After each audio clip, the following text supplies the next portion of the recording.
আল্লাহ তাআলাকে মেরে ফেলার জন্য নমরুদ কিভাবে আসমানে উঠেছিল। এরপরও কি হলো জানলে আপনি অবাক হয়ে যাবেন। তো গুরুত্বপূর্ণ কথাটি জানতে আপনি আমাদের চ্যানেলটি সাবস্ক্রাইব করে ইসলামিক চ্যানেলের সঙ্গেই থাকবেন।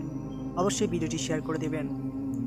প্রিয় দর্শক, হযরত ইব্রাহিম আলাইহিস সালাম যখন নমরুদকে আল্লাহ তাআলার প্রতি ঈমান আনতে তিনি বললেন, বরং নমরুদ তো ঈমান আনলই না, সে আরও জবাবে তাকে বলল, সে অহংকারের সাথে বলল, হে ইব্রাহিম, তোমার আল্লাহকে হত্যা করে তার রাজ্য দখল করে নেব।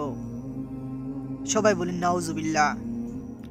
সে শয়তানের বুদ্ধি বা শয়তানি বুদ্ধি শুনে সে 4টি শগুনের গায়ে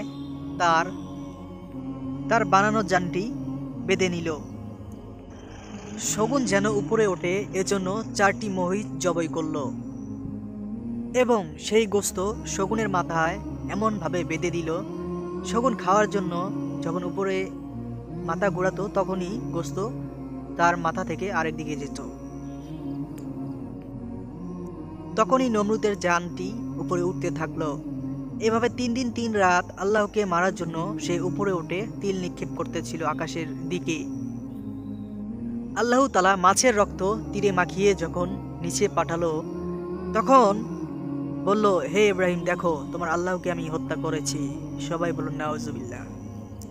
তখন ইব্রাহিম আলাইহিস সালাম বললেন, হে নমরুদ, আল্লাহকে তোর মতন পাপিষ্ঠ সারা পৃথিবী জুড়ে হলেও আল্লাহকে হত্যা করতে পারবে না, তুই একটি কাফের। তো ভিউয়ার্স, পরবর্তী পর্ব দেখার জন্য আহ্বান রইল। নেক্সট ভিডিওতে আবার দেখা হবে। আল্লাহ হাফেজ।